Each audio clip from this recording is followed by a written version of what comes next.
Hello again and welcome to the Warhammer 40k Imperial Guard Tactics video. Now recently I've been playing against a lot of Tau, and what my sort of regular Tau opponents have been bringing is a lot of Seeker missiles. Now for those of you that don't know what a Seeker missile is, it's basically a one-shot crack missile. Strength 8, AP -2, D6 damage. But the Tau, when they're shooting these things, they need to basically get marker lights off them to shoot any good ballistic skill. Okay? And if they don't get those marker lights off, then the Seeker missiles only hit on like 6 or something rubbish. And what has made me start thinking is that I would quite like to start using some hunter-killer missiles, because these Seeker missiles have really been doing a number on my tanks. And we had a big 8-player game today, Apocalypse, sort of annual Apocalypse game, 4v4, 1,000 points each, and there's a couple of Tau players, and I think between them they brought 10 Seeker missiles, and they shot them all with different marker lights, whatever. They shot them all off in one turn, and they killed like 2 wave serpents that were on my team, and I was really impressed by that. I think they had a little bit of help, but they're generally really impressed by that. And I thought, when you think about it, it's only like 50 points, 60 points for them to bring all these Seeker missiles. So can Guard do something similar, and can we do it better? This is the question.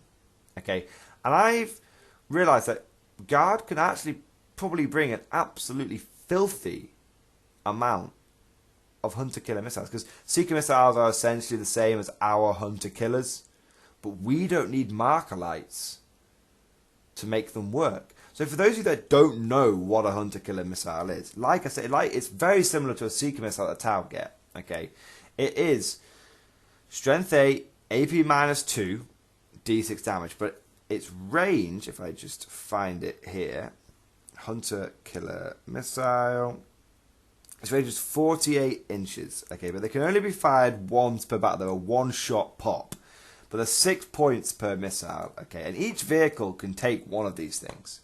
Pretty much every vehicle in your army can take one. Even Sentinels can take them. And there's 6 points a pop. And even if you take 10 of these things, it's only 60 points. That's only the same as if you were taking 3 actual missile launchers. And you think about it, it's the same as taking 3 missile launchers, but those 3 missile launchers have to fire over 3 turns to get, well, more than 3.3 turns to get the same amount of missile output. So Hunter Killers actually provide us with a really interesting thing, an Alpha Strike. If you put 10 crack missiles into something on one turn, 10 Hunter Killers, that's a real threat. But the reason why a lot of people don't take Hunter Killer missiles is, whilst they're only 6 points a pop, they're one shot only, and most of the time Guard are really going to be hitting on 4s. So how do we get Hunter Killers to work? Well, Cadian regiment trait. Because the Cadians have a stratagem called, which is, it's a very well known stratagem. I'd be very surprised if you guys don't know about it. But in case you don't know about it, it's called Overlapping Fields of Fire. It's 2 command points. Use the stratagem after a Cadian unit from your army has inflicted an unsaved wound on an enemy unit in the shooting phase. You can add 1 to hit rolls for any other Cadian units from your army that target the same enemy unit this phase. So suddenly all those Hunter Killers aren't hitting on 4s, they're hitting on 3s. And suddenly, when you think about it, if you're Cadian and you stand still, you're hitting on 3s, re-rolling 1s, because that's what your Cadian regiment trait lets you do. And suddenly those Hunter Killers are hitting really accurately. And they're Strength 8, AP -2. I mean, think about most things that they're going to be punching into. Most vehicles that you'll be shooting at are only toughness 7. Even Knights are only toughness 8. And when you think about it, it's really easy for the Guard to get 10 vehicles on the board. It's obscenely easy. I mean, take a whole bunch of Sentinels. I mean, think of all the little bits of armour that you like to use. You've probably got like 3 Sentinels, probably a couple of Chimeras, a couple of Hellhounds, 4 or 5 Leman Russes. you're gonna easily have 10 vehicles in your army. Easily have 10 vehicles in your army. And don't forget, if you're running Cadian, you're probably going to be running Pask, and Pask hits on a 2 naturally, so he definitely should have a hunter killer missile. You know, he definitely should do. So the way that I would get this to work, right, is I would have my 10 hunter killers. You know, I'd have my 10 hunter killers, right, and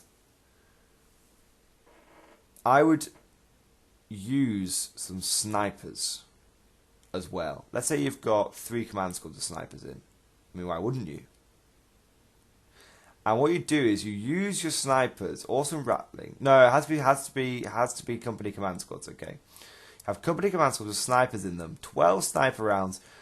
You're looking for that mortal wound. So you use your 12 snipers to get a mortal wound on the enemy. Okay. Then when you get that mortal wound, bam, overlapping fields of fire. Then you launch your hunter killers.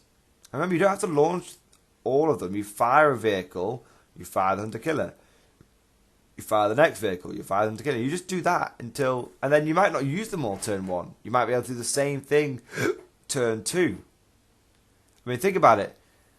Let's say you've got Pask plus another tank commander plus 3 other Lehman Russes. That's 5 hunter killers.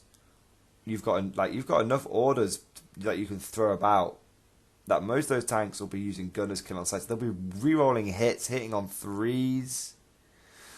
It's really powerful. It's a really powerful combination.